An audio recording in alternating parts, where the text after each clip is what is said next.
Today's show is brought to you by Progressive Insurance. You chose to hit play in this podcast today. Smart choice. Make another smart choice with Auto Quote Explorer to compare rates from multiple car insurance companies all at once. Try it at Progressive.com. Progressive Casualty Insurance Company and Affiliates. Not available in all states or situations. Prices vary based on how you buy. Hi, Govin here. Before we dive in, I want to let you know that you're listening to a special edition of Paper Napkin Wisdom, the Freedom Framework series built around a new book by Michael Walsh. In this series, Michael and I explore what it really takes to build a business that works for you, not the other way around. We're talking about freedom in your business, freedom from your business, and freedom because of your business. We'll talk about what each of those things mean. Each episode brings you tools, insights, and in-depth conversation between Michael and I about how to bring this kind of freedom into your life. If you're ready to design a business that you don't need to escape from, you're in the right place. Listen in. Welcome to Paper Napkin Wisdom, where we share pearls of wisdom shared by some of the world's top entrepreneurs, leaders, and difference makers. Here's your host, Govin Jayaraman. Hi, I'm Govin Jayaraman, and this is Paper Napkin Wisdom, episode 259. I'm so glad you're tuning in to another powerful conversation in our Freedom by Design series. Of course, I'm welcoming back Michael Walsh, business strategist, coach, and founder of Walsh Business Growth. So, have you ever wondered why some hires elevate everything while others drain momentum despite great resumes? Do you believe that there's more to hiring than just ticking boxes on experience and education? And are you open to the idea that your next game changer might not be the most qualified, but the most aligned? If any of this landed for you, you're going to love this episode. So grab a pen, pull out a napkin, and get ready to rethink what right really looks like when it comes to building your team. Let's dive in. Michael Walsh, welcome back to Paper Napkin Wisdom. Thrilled that you're back. Well, thanks for having me back. Well, I love the series that we're doing. And for everybody listening, I want to give you a quick rundown of where we are. This is now the 6th part in this series. And I'm not going to tell you how many pieces there are because there are a lot, but there's 6th part in the series. We started talking about the 4 danger zones. After talking about the 4 danger zones, we went on to talking about what really were the 4 danger zones, and they related to people, and how every time we add a person to our organization as we get bigger and bigger, it's an exponential increase in the number of one-on-one relationships and the complexity behind them. When thinking about people, we talked about the 4 driving influences of human behavior: survive, thrive, connect, and adapt, which led us to this idea, and this is a really profound one, that we have to rethink the core. Rethinking the core, the old core of the business being results are driven by customer value and your profit, and your people sort of feed those 2 things. But we have to rethink that our results and our teams build profit, value, and most importantly, the professional and personal growth of our team themselves. It's the 6th P, so to speak. Then we talked about the social contract and how there's 2 sides of the social contract, thinking about that dynamic. One, on the owner company side, and second for individual employees. On the owner company side, we had generate individual results, generate collective results, build a strong culture, make progress towards the company's larger purpose. On the individual side, compensation, of course, professional training, growth, access to meaningful work, and access to develop meaningful relationships. And I think we take that number 4 for granted. We talked about that at length in our last episode. Today, all of this brings us to hiring smart for your expertise-based business. And spoiler alert, every business is an expertise-based business. Doesn't matter what you think, you're selling expertise. And hiring right is half the game. What did you mean by that? Everybody works on, well, how do I get my system sorted out? How do I make sure that my product is priced properly? All the different aspects of what it takes to grow and run an effective business. And it's appropriate that they focus on all those things. But in any service-based business, especially a service-based business that actually relies on the expertise or growing expertise of the people, literally half of your success will be a function directly of who you get in the door. And the other half is what you do once you got them in the door. But I got to tell you, until you get them in the door, like you get the wrong people in the door. I don't care how good you are. I don't care how friendly they are with each other. If I'm building an orchestra and the people are really friendly and they're nice and their heart's in the right spot and they just can't perform, like they don't know how to use their instruments, the musical instruments, you're in a situation where you're not going to have a very good orchestra. You need the skills and talents of your people, but you also need them to be able to work with each other. Because if I get incredibly talented people, but they're all fighting with each other, I'm still going to have a mess on my hands. You need the right people in the room, literally half the game. Nobody, and we talked about this before we started today, nobody goes out there thinking they're hiring badly. I think everybody thinks that they're doing the best they can. So somebody out there's somebody's listening going, Michael, Govan, I'm doing the best I can. I'm getting the best I can, but I'm still, I don't feel like, I think very few people feel like they're nailing this piece, right? Very few people think they're nailing this piece consistently. And at the same time, everybody's conscious of it. So why is this so hard? Well, great question. I mean, the thing that I'm finding is that it's probably the biggest frustration people have that I hear from business owners. They can't find the right people for the roles that they want. That they want to, I need somebody at this level, not way higher that costs me too much, not way lower that I need to grow them into it because I don't have the time to grow them in. I just can't find, great people are really hard to find. In fact, I'll even pay the premium, but I can't find the people that are great. Probably one of the most common things, like you said, nobody says, I think I'll get people that are not that good and I'll just pay them less and life goes. No, it's called, I get the best that I can afford. Okay. And so basically there's two reasons why they run into that. Okay. The first one is that they don't aim high enough. Okay. Two fundamental reasons. This is the first one. They're not aiming high enough. And the second one is saying yes to somebody out of desperation, even though they're not a great fit, or you're hoping they are a great fit and you choose to ignore the telltale signs. So that, maybe I'm wrong, and it's fascinating to see, what's there, because it's less, attracting the right fit person is less about who's available and more about your perspective on both recruiting and selection of your people. I think that's really, really important. And how much of this also relates to what I think that there are people when I've observed their organizations and I've said, man, they really hire well. But then you get in closer and it's like, oh, maybe it's not so good. Maybe it's not. And you talk to their CEO, and I've talked to their CEO after watching them from the outside, and it's like, no, we're always struggling with it. This is something that is an always thing. It's never owned, right? It's something you have to do every day. You have to do right every day. And I think focusing on your 6 key attributes is a pathway to reset aiming high enough or aiming right for the right roles, right? Absolutely. And because if you don't do that, see, one of the biggest things is if I settle for somebody who's not quite the best fit, the costs are large. I'll talk to myself, well, they're good enough for now. And listen, there's just no better out there. I don't know how to find somebody that's better that's out there, so I have to deal with what I've got. And as a result, what you've got is you get uneven performance. And sometimes you get, either active or passive dissent. Okay. You'll get things like bare minimum effort. Okay. And passive dependency is another thing that can show up. So there's a number of different aspects of what's happening. It's interesting because in some places right now, one of the things that I'm noticing is there's one woman who owns a firm that actually helps fund businesses in the US.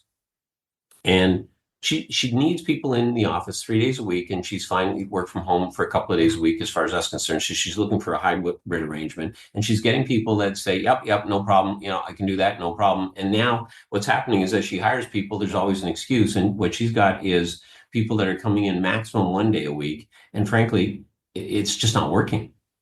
like the nature of the teamwork that they have in their office, they need to be connected at least 3 of those days. And this doesn't work. And she's pulling her hair out. She's like, yeah, but I asked them and they say yes. And then what's happening is they're just not. And I don't know what to do with that. It's like, she's not alone. I'm seeing this a lot. That's just one example, or hiring somebody hoping that they can grow. Hey, it's Ryan Reynolds here from Mint Mobile. Now, I was looking for fun ways to tell you that Mint's offer of unlimited premium wireless for $15 a month is back. So I thought it would be fun if we made $15 bills. But it turns out that's very illegal. So there goes my big idea for the commercial. Give it a try at mintmobile.com/switch. Upfront payment of $45 for 3-month plan equivalent to $15 per month required. New customer offer for first 3 months only. Speed slow after 35 gigabytes if network's busy. Taxes and fees extra. See mintmobile.com. Grow into the role, or hiring somebody that seems to be really good at the role, but they're not as good with people.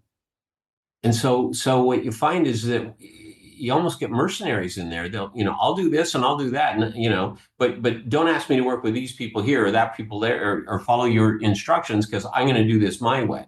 As far as that's concerned, it's interesting because sometimes you have the pendulum swinging on behalf of the employer, and sometimes the pendulum swings on behalf of the employee. Now, even to think in those terms is based in an us-them. So that thinking by itself is actually part of the problem, And so the key is I have to change my thinking as far as that's concerned. And this is where rethinking the core comes in so much. I don't want to pass by two things that you said that won't be common terminology to a lot of people. Mm-hmm. You said active and passive dissent. Now, we can understand active dissent. It's, the proverbial telling you where to go. But what's passive dissent? When I say absolutely everything's fine in your face, and I'll bitch about you to my neighbors behind your back. Yeah. Right. Because I'm smart enough to only say it to other people who feel similar to me.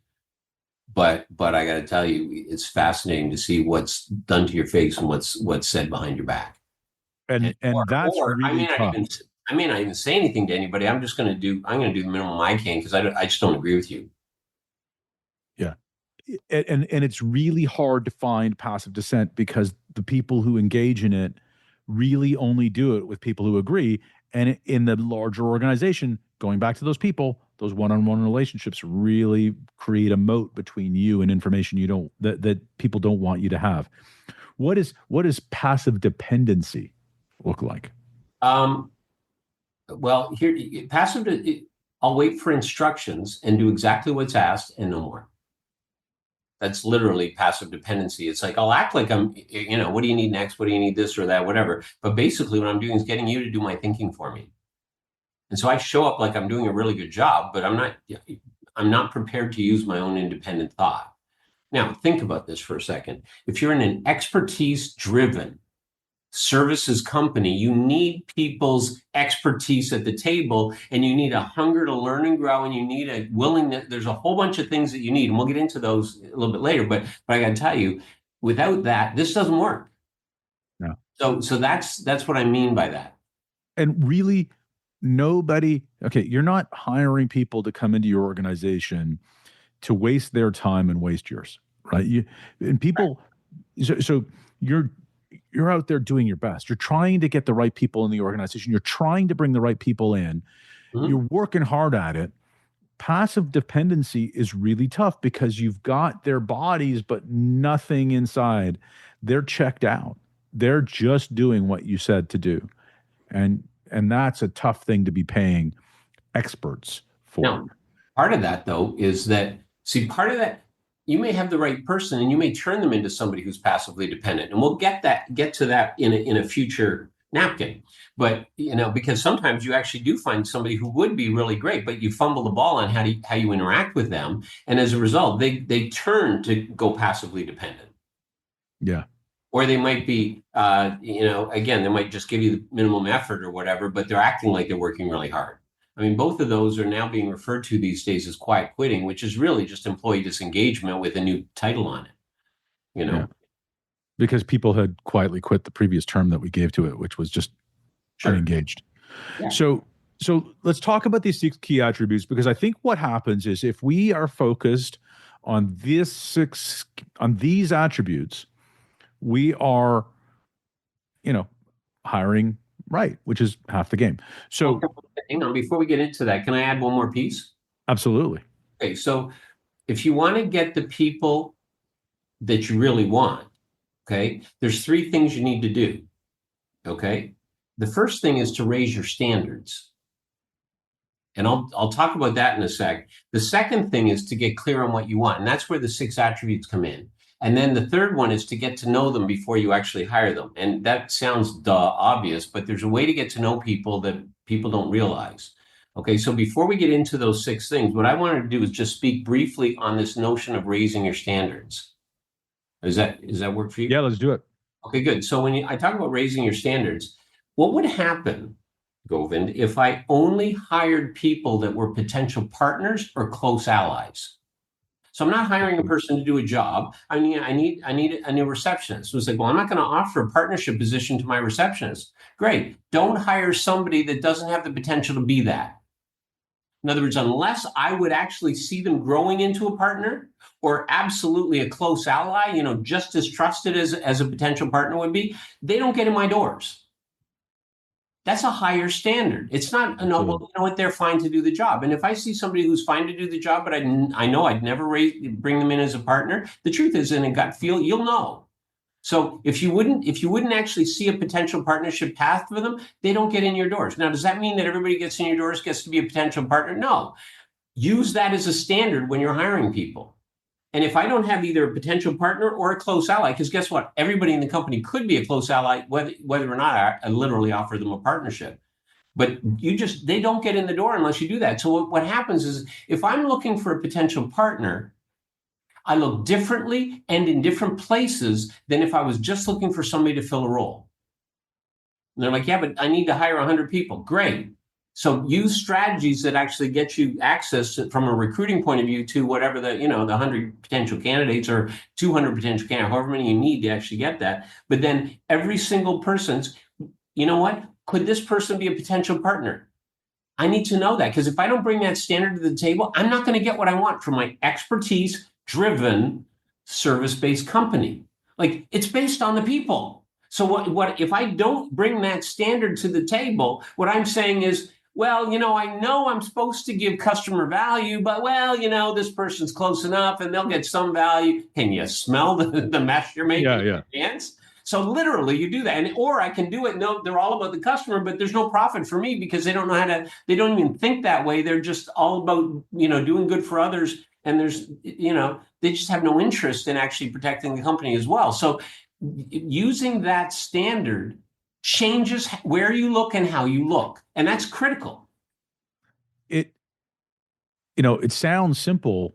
And somewhere out there, somebody's saying, no, I need a cashier. What are you talking about, Michael? What are you talking about? I need someone who's going to come in at, 4 to midnight and ring through sales. What are you talking about? A potential partner? Perfect. So let's deal with, let's say I'm looking at high school students. Right. Okay. And I'm dealing with high school students that have enough flexibility in their schedule that they could do that 4 to midnight shift a couple of days a week, or they might cover up some of my weekends or something like that. There's the people that hang out at the mall, and then there's the people that babysit. Which one would you call a potential partner? People who babysit.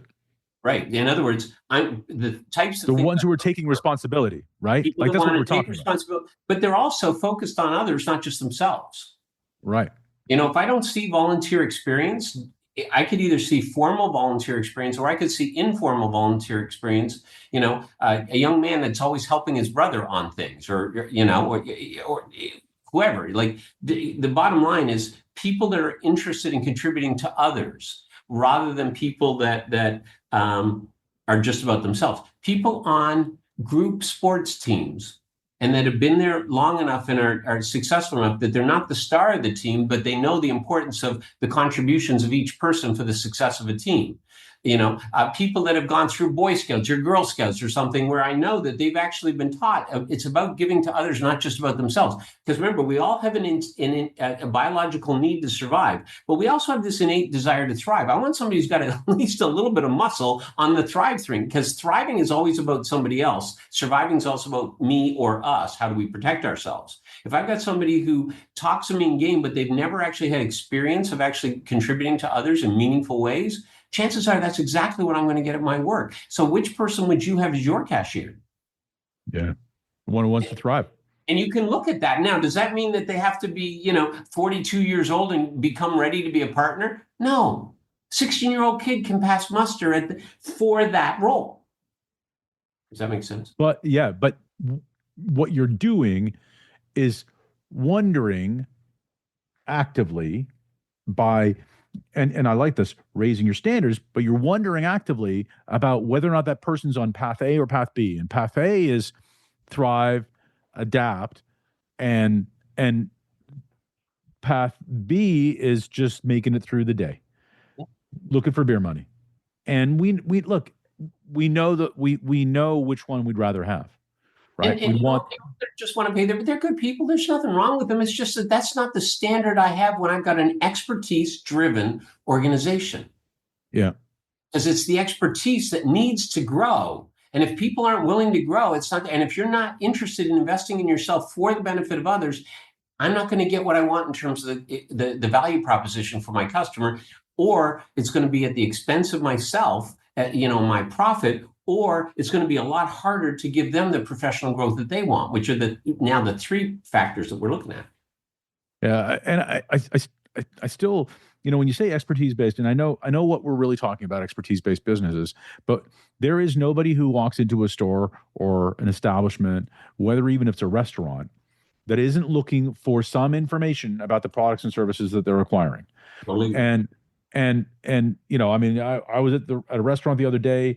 I ordered this salad that didn't really look spectacular on the menu, and I said something about it, and the server lit up and she said, "That's my favorite thing on the menu. It is so good. It is filling. I never get through it, but it is so good. You're going to love this." That's different than, I don't know.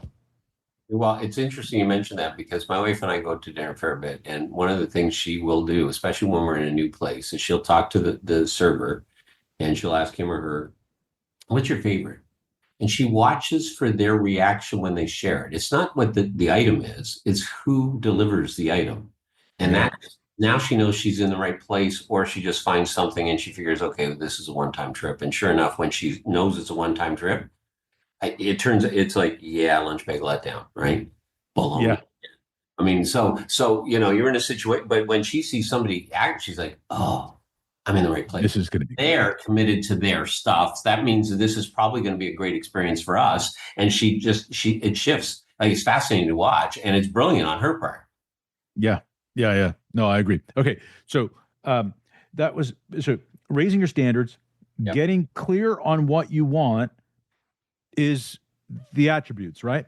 Yeah. And the thing that is the one thing I'm going to say is when we're talking about raising the standards, you really do want to change your approach. You want to set up for a higher caliber person, but you also have to be patient while being optimistic. So yes, you may not be finding the person that you want, and stay with it and be optimistic that the right person is there. I promise you that patience combined with optimism will get you there. And the third part is to trust the process.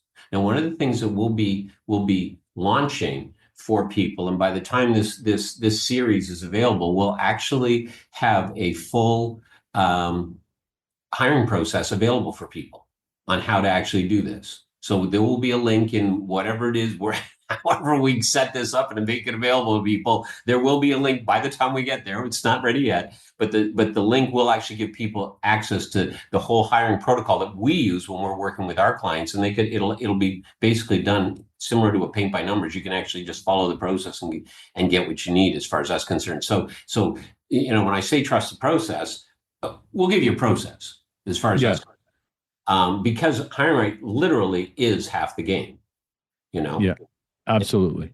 I'm finally ready to talk about those 6 things. That's right. That's great. It's good to know. So now that we're there, Okay. let's talk about so there's 6 key attributes Yeah. to hiring right, and number one, number one, clear thinking. What do you Yes. mean by clear thinking? Okay. I'm in an expertise. Now, remember that I keep saying this is an expertise-based business, and I agree with your comment that you want people thinking everywhere you go. Yeah. So I understand that, and I agree with that, and I'm still going to count on the expertise-based business thing. So that's Yeah, I understand. fine. And I'll keep on pulling you the other way. It's okay. I have no problem with that. We'll do the dance. So here's the thing: if I've got a services-based business that's based on the expertise of our people, muddled thinking is going to get in the way. And you can tell whether somebody's a clear thinker or whether they're a muddled thinker just by the nature of the questions that you ask them. But if I actively listen for that, there's 2 or 3 simple things you can do to help find that. But if you don't know to look for it, you can end up with somebody whose thinking is just muddled. And it's just not, like, literally they could be a wonderful person. They might have a good memory, and as a result, they remember certain things and pass muster in an initial interview. But you're going to have a problem with these people because they can't grow, and there's always a chip missing.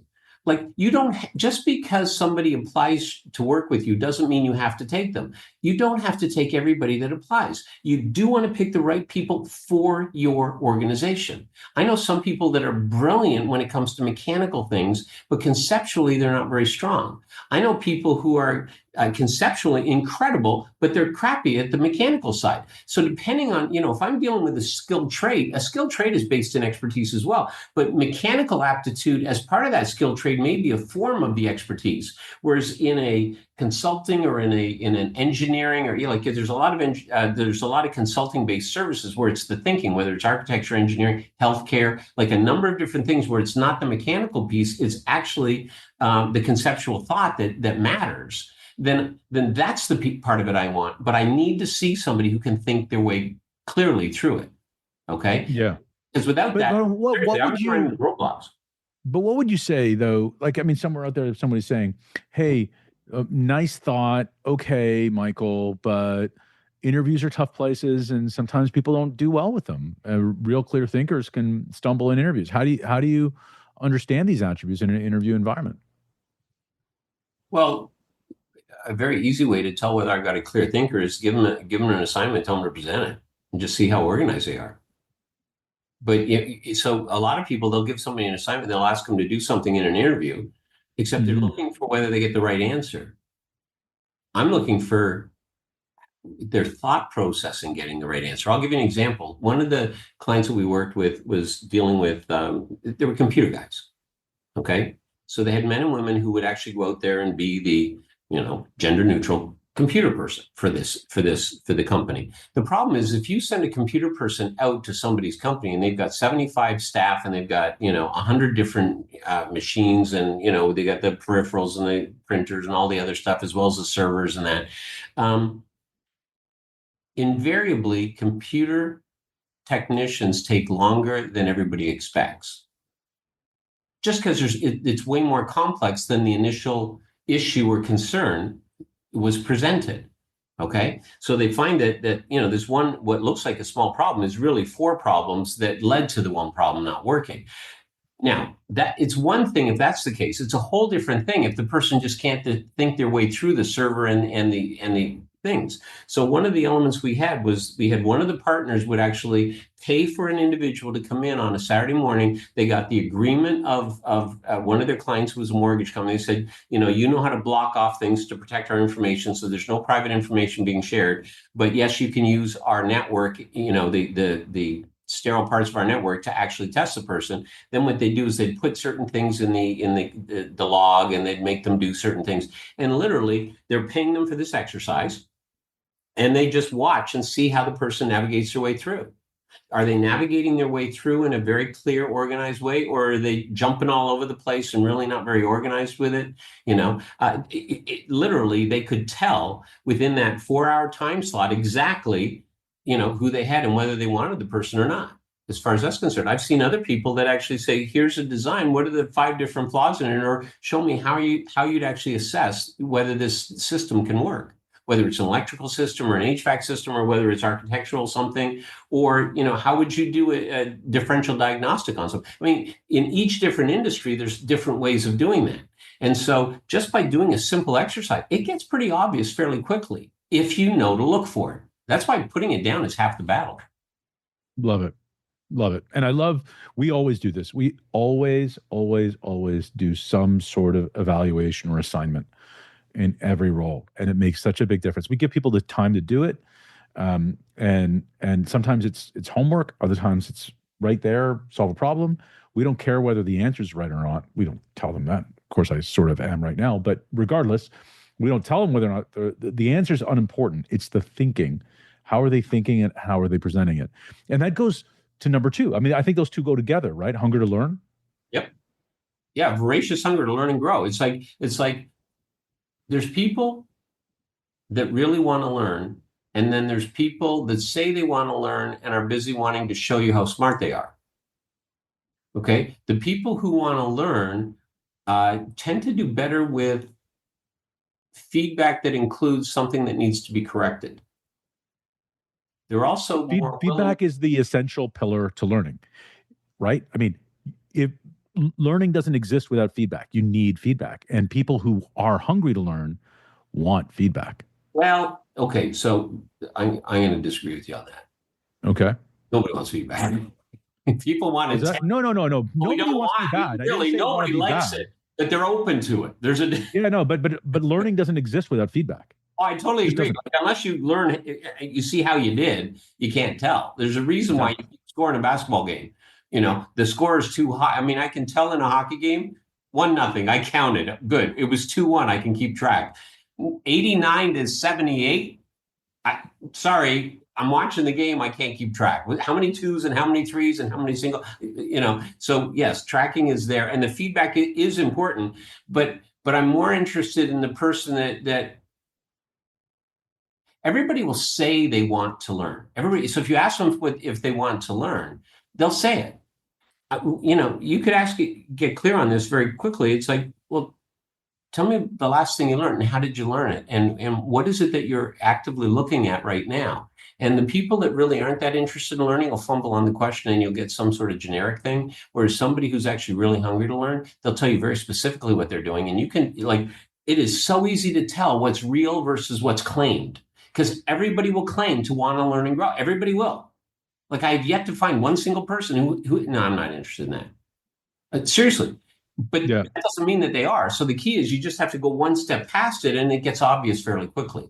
The key is that there's so much that they're trying to do and I'm trying to get the right person and they seem to have the right skills and boy, did they do a good job in their last employment. But, so I'll accept their answer that they're hungry to learn and grow and I won't bother to test it. That's where people make the mistake is they take one step too short as opposed to going one step beyond and actually really finding out. Yeah. And it's the same thing with clear thinking. You test the clear thinking, you test the hunger to learn. Right. And look, this third one is a big one for me. Curiosity, right? A curious mind. Again, it falls in sequence. Clear thinking, hunger to learn, a curious mind. That's the third attribute. How do we test that? Just ask them, how did you get into that last job? What was it that really intrigued you? And what is it about this job that catches your attention? And what are some of the things that I don't know, just what are some of the things that really you're interested in exploring? And again, I'll either get vague answers or I'll get specific answers. Okay. Do you use AI? I mean, we're seeing and hearing so much about AI. If somebody completely just ignores it, there could be a lack of curiosity there, or it could just be that they're not lined up with a particular profession or trade. And you'll find that there's less curiosity about AI in some of the trades, even though I'm dealing with a lot of expertise in the trades. So I wouldn't necessarily ask that there. But in some of the professions, I might ask it because I got to tell you, these days, it's almost shoved down our throats. It's like, if you're not at least checking it out or paying attention, there's no curiosity there, or you're so overwhelmed with something else. So And couldn't you even just say, "Hey, do you have any questions for me?" A curious mind has Oh, questions absolutely. for you, right? That Yeah. that's a very simple test in that environment. And here's the habit that I think everybody should be hearing about these attributes. And I want to make sure I'm following this properly, Michael. You're saying the attributes one thing. Don't just say, "Hey, are you a clear thinker?" You No. test it. Well, you Are you can't. hungry to Because learn? everybody's a clear thinker. So what does that mean? They don't know that they're a clear thinker. They don't. The clearest thinkers might actually give you a false negative. Well, I was confused about something the other day. Well, that's because they're way more self-aware. So I might get false positives and false negatives on it. So Yeah. these are not So it's things. not about the question; it's about the test. Yeah. So here's But one even, that's even with number three, this is the exception to that. If I'm not getting anything or I can't get a good, what are you curious about right now? What are some of the things that sort of catch your attention? yeah.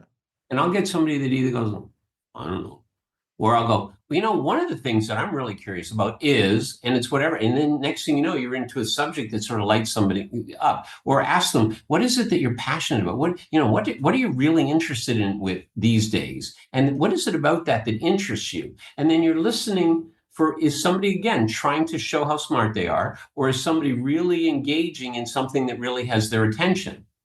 Because Yeah. curious people are curious about lots.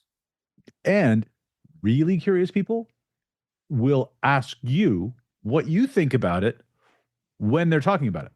Totally. Isn't this interesting? Blah blah blah blah blah blah. What do you think? And is that, I don't know anything about that. Whatever. But really curious people will ask you what you think about something that's got them perplexed or interested, engaged, or otherwise. Which speaks to the underlying issue we're playing with here, because there's the actual content of the subject matter, and that's where most people play, is at the content of what we're talking about. What's way more interesting is the underlying dynamics that lie beneath that content. So curiosity is a perfect example of an underlying dynamic, or access to, I mean, we're process consultants, okay, in our firm. And so we look at what processes give people access. Well, the content's the content. Curiosity is a process type thinking. It's a process type thing. A clear mind is a requirement to do that. So I watch for the curious mind rather than just the content. Now you can get carried away with the content because what you're talking about is so interesting. But what I want you to do is just to stop and look and say, well, how curious were they when they talked about that? Or were they busy trying to give me the right answer? Yeah. As long as you ask yourself those questions, it starts to get obvious. It's actually not that hard to see. No, you're absolutely right. So number 4, clear thinking, hungry to learn, curious mind. Now we go to humble outlook. Yes. What does that mean? If I'm better than everybody else, this is not going to go well the minute I'm in a team. If I'm busy trying to prove to you how right I am, I'm not going to do well as part of a team. If I honestly believe that there's others that are just as good as me or better, or people where I can learn from, humility, is one of the key attributes of the most powerful leaders. Hubris gets in the way. And so a humble outlook is the difference between an effective executive and a hired gun. Because mercenaries are great at what they do and they know it, and they're better than others and they know it. And how well do those people fit on your team? Where somebody could be really, really good, but they're always looking for how they can contribute to other people. They're always looking for what they can learn from other people. And as a result, they don't think they know everything. And, it's, again, not hard to watch for. Now, how humble are you? There's no way to answer that question. I don't know there's a quantifier to that. Any valid answer to it. So I'd never ask that. I just listen. What's the biggest thing what was the most surprising thing you learned this year, and from whom? And, it's interesting when you dance with the whole conversation around learning. There's lots of access to stuff like that. And you can tell, am I about me or am I about we? Mm. And somebody who's more about we is others centric as opposed to self centric, which is probably a bad way to say it, but you know what I mean. Yeah. I really think I really liked what you said, that humility is such a key to teamwork. And I'm reminded by the great there's a great, great, great interview with Kobe Bryant, and Kobe is on Black Entertainment Television. They did this mastermind series where they brought these great athletes and artists and people, and they do this sort of role modeling thing when BAT came on. And the interview starts off is right out the gate. Interviewer starts off and says, "I've interviewed thousands of people, and they fall into one of two camps. They're either afraid to lose or they have to win. Which one are you?" Kobe takes this long and says, "Neither. I'm just here to learn." Like, I look at every moment as an opportunity to learn, because if I'm too afraid to lose, then I'm a slave to that emotion. If I have to win, I'm a slave to that emotion. I'm always living in some other time than right now. But when I'm here, I can be here to learn. And every opportunity is an opportunity to learn. And that's where I need to be. And when I'm there, I'm great. That humility, that willingness to do the work and be present is really huge. And I think it really leads to number 5, right? You talked about it right off the tip. Humility is the key to teamwork. Number 5 is commitment to contribute. It's sort of like one leads to another, right? If I'm not willing to contribute to others, I may be so caught up in my own survival that I'm not actually going to be useful on the team. If I'm interested in committing, like if I commit to contribute to other people, you know what, then I'm useful on the team. Because if I'm unwilling to really, because guess what? It's not going to, teams are never equal.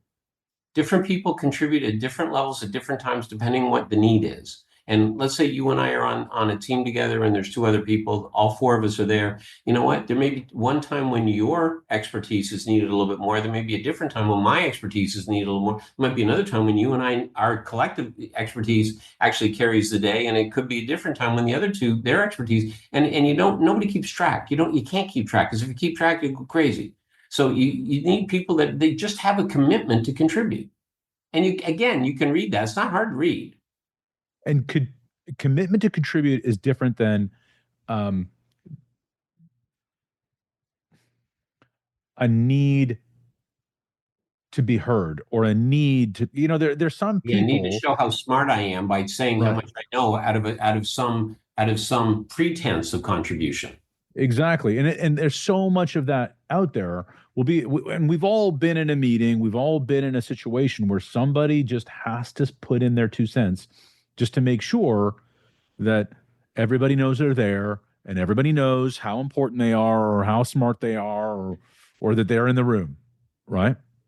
Yeah, sometimes a real contribution could just be quietly asking a question that allows the other person to connect with their own skill, done behind the scenes or something like that. Or doing something that nobody notices and they know nobody ever will, but it gets done because it's what needs to get done. And I think this really goes into also a commitment to contribute is leads to this number 6, which is open to others' contributions, because that's so important. There's so many quiet experts in an organization, and the organizations that elevate the quiet experts really do well, like really do well. So a commitment to contribute, but also being open to eliciting and welcoming, making it easier for those quiet experts to speak, is really important. Right? Well, the thing I find is a lot of times when people are committed to contributing to others, it's like the person that always wants to buy for other people, but they hate it when somebody buys for them. Okay. What you find is that really buying for others or contributing to others in whatever way is really called keeping ahead of the scorecard. And if they contribute to me, it's now I may owe them something. So you find that this is one of those areas where you get hidden insecurities quite often. And sometimes I've got somebody that's ace on the other 5, and they may need to be supported or controlled, because if they can't allow for the contributions of other people, they're never going to grow. Because the truth is, together we really are stronger. And if we're not together, we aren't. And so if I need to be contributing, but I'm not allowing for anybody else to contribute to me, then I'm not allowing for balance in the equation, or I'm not allowing for others to feel good about things as well. And it's fascinating how people get stuck in that. It really is an interesting phenomenon. So today we've talked about raising your standards and getting clear on what you want. And we've talked about the 6 key attributes: clear thinking, hunger to learn, curious mind, humble outlook, commitment to contribute, and open to others' contributions. And the third thing that's really important in this hiring smart dynamic is getting to know them first. Yes. And the reason that you want to get to know them in depth, like, here's the thing. You need to get to know the whole person. One of the things that people do is they actually look for the skills, the job related skills and attributes first. And they figure, well, I got to understand what the character is for the person and all that stuff as well. We do the opposite. We get to know the character of the person first and find out who they are and where they're going and all that. And we see if there's a fit that way first before we actually get into the skills. I mean, yeah, we'll check to make sure on the surface that we seem to have enough of the right skills. But I've seen too many times when people get really excited about the skills that somebody has or the experience that they've got specifically that would solve our problem. And then we call any behavioral issues they may have or character issues they may have as just idiosyncrasies, and nobody's perfect. Everybody's got their own uniqueness in their personality. Whereas if you actually look at the character of the individual first, you may go, I don't care what their skills are. I don't know what their skills are yet, but there's no way I want that on my team. Okay, let's say I find that I've got a mercenary. Then it doesn't matter how good they are. Mm-hmm. Whereas if I find somebody who's incredibly skilled and they can actually generate results 2 and 3 times more than everybody else, and then later I find out, well, they seem to have these mercenary type attributes, but I'm so enamored with their skills, I actually overlook the other side. Like if I don't take the time to get to know somebody, I will bring people on my team that aren't quite a fit. And what I find is that 80% of the time when somebody has to be let go, it's a character issue, not a skills issue. I mean, every now and then there's a skills issue. People claim that they're better than they are and somebody didn't check quite thoroughly enough. But most of the time it's because they couldn't work with the rest of the team. Yeah. So if I don't take the time to get to know them and really understand what they're about, I will pay for that privilege. So Short. how do you do that? What do you do? Well, the first thing I do is I literally look for character first. Okay. The second thing, the more senior it is, you know what? Go to dinner with them. And invite their partner. Absolutely. And we do that. We invite their partner, bring my partner, and next thing you know, we're talking about things or go to something that's not necessarily straight business and just get a sense of who they are. Yeah. And the higher the rate, like if you're hiring somebody at the VP level, there's no way you hire them without doing those types of things because you really got to get a sense for people. I know one person that goes golfing with people. Now, time of year, and not everybody's good at golf. But I do, when people are, it's amazing. There are certain sports where you will show who you are in that sport. I've seen people that play tennis with people because they heard they were good at tennis or whatever. And there's lots of different, and I'm not saying you have to go run out and do a sport with people, but I got to tell you, when you sit with people over lunch or dinner, you'd be amazed at what you discover. The other thing is, don't have it be one interview and hire. Like actually take 2 or 3 interviews, especially if it's a larger mandate. And because who shows up on the 3rd interview is who I'm interested in. That's who I actually will get. We had a young man that we were hiring. It was down in New Orleans, Louisiana, and it was for a intermediate accounting person for this staff accountant for this company. It was a healthcare based company, and the first interview he showed up in a 3-piece suit. Young man, very professional. Second time, same 3-piece suit, no tie, open collar, fine. Third interview, jeans and a t-shirt. And because he figured he had the job if he's being invited back 3 times. So what we are very clear about is who we're going to get is the guy that shows up to the 3rd interview, not the first. I've also seen situations where in the first interview, we meet with somebody and they're very polished. Second interview, same, not only their personal mannerisms, but also, how they conduct themselves, their dress and all that stuff. Third interview, same thing. And it's like, okay, I see consistency here. And if you see it in 3 different venues at 3 different times, you're in a situation where you can start to see who you got. So that's another aspect of getting to know them. It's not, And it's not always level or downhill, right? Sometimes people grow. Better as you grow. Oh, absolutely. Yeah. And that gets really interesting because Right. they might be hesitant about you. And as they get more relaxed with you, they let themselves show a little bit more because they feel more comfortable. And we actually did that when we were hiring a salesperson in Calgary for a design firm. And that person in the first meeting, they were very stiff and that, but there was enough that we saw that was like, okay, well, this is worth another. And I was with the owner when we were interviewing this person. Second meeting was again, and this woman settled down and she was better. The third meeting, the owner suggested we go to dinner. And so the three of us went to dinner. And in the third meeting, this person just blossomed. And in fact, the owner hired her and she was brilliant. She was absolutely brilliant for this team at that time in their career development. And everything worked out really well, way better than they would have expected. And it was interesting because I was talking to the owner and the owner said, when we met them the first time, I really was wondering whether we should even have a second meeting. And I'm so glad we did.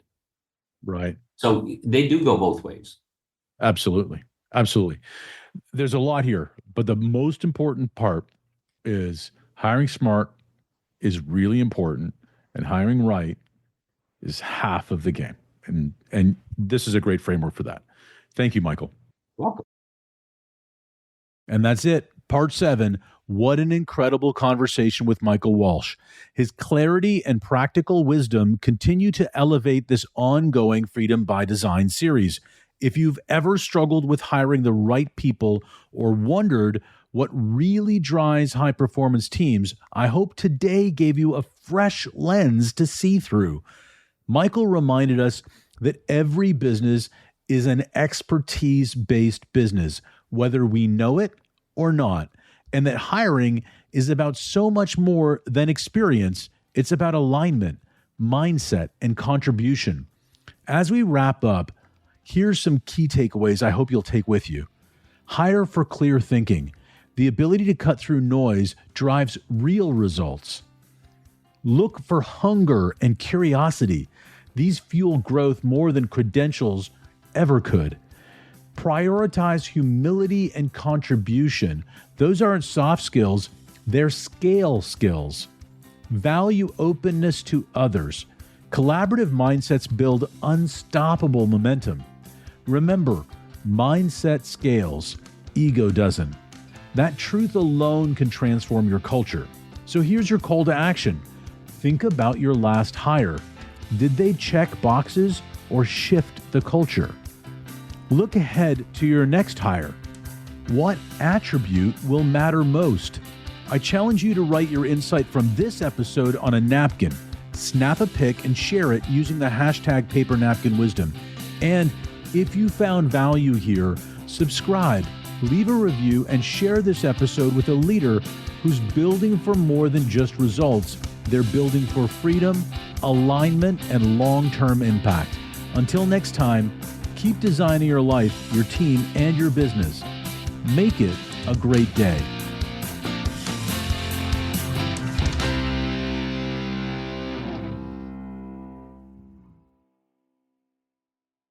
This episode is brought to you by Progressive Insurance. Do you ever think about switching insurance companies to see if you could save some cash? Progressive makes it easy to see if you could save when you bundle your home and auto policies.